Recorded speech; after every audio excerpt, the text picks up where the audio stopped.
probably 4 years back is when we did the first blog site for the leadership conference. We got some terrific response. So a lot of sessions we actually got a good response in terms of, hey, the session was good.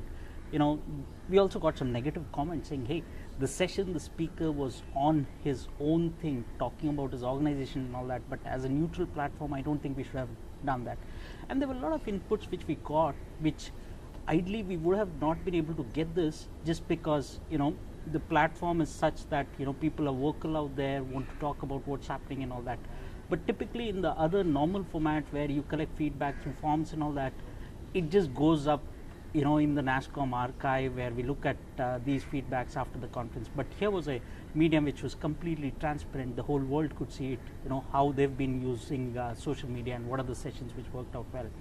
I think and probably at that time we were not so active on Twitter. It's only in the last 2 years we've really been active on Twitter, and more as a micro blogging platform. We've been able to effectively use this platform to really get some micro blogging done, some comments around some sessions. So literally wherever I am, I'm connected, and I actually get to know, hey, something is being screwed up over here, something's not working over here, be it the power cords, be it the Wi-Fi going down, so the feedback that we get is instant and we can really act on it. Otherwise it's so difficult to get what's the buzz about the event.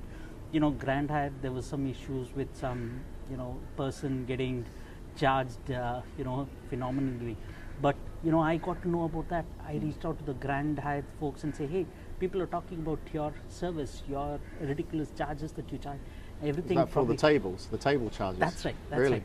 And we got to know about that. I did escalate it to Grand Hyatt. Those guys actually wrote about it, reached out to the relevant people and all that. So I think this platform is such that no one really wants to be seen as a person or as an organization talked about in a negative manner. So I think we used it effectively.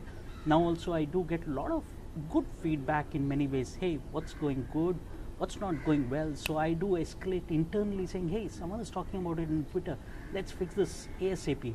So I think it's become a very good medium for us to get instant feedback of something which is going wrong. If it's going good, I think it's good, we do a retweet and all that, but this has been very effectively used for us. So this is one of the conferences where we use social media very effectively. Apart from that, we also use the Emerge platform where we've got around 3,500 members. We use the LinkedIn, we use Facebook, we use Twitter very effectively, and now we are getting onto the videos also using Vimeo. So I think for us, using social media, I think our reach has been far more higher than what it could have been through the traditional media and all that. So I think that's a short perspective. Yeah. Well, NASSCOM is very well known and pretty much represents the whole high-tech Indian industry. And so how do you get around the issue of control of the content? Because many organizations are always very scared about what will be seen on their Twitter stream or their blog, and Sure. and NASSCOM seems to have just given complete open access to delegates and bloggers. Well, I mean, not every delegate, but there's a sort of trusted group of bloggers that are just given direct access to blog, Sure. And it may well be negative, many of the comments. So how do you sort of just accept that both positive and negative comments can be made?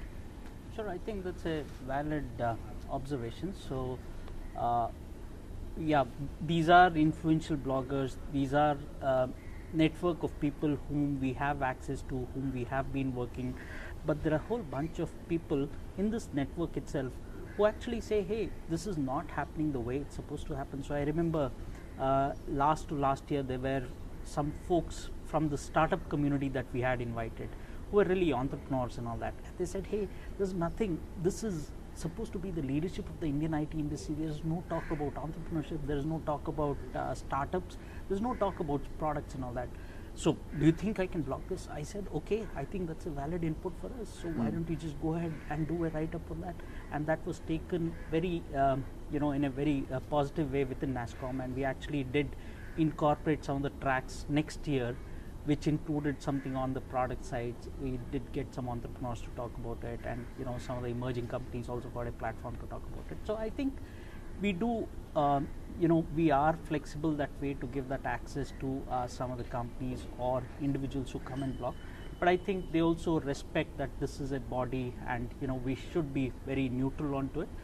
There are a lot of inputs that they give to us otherwise also through the social network or through our own network, which again helps us to build the program next year. I think we're always looking for ideas or feedback which is very constructive, which helps us to plan the event better, because the buzz is, hey, everything is going all right. When something like this is happening, we know that there could be something going wrong, so we are always cautious. And I think these platforms have really helped us to get some very good insights, and we take it as a feedback and then improve upon it next year. So I think it does help.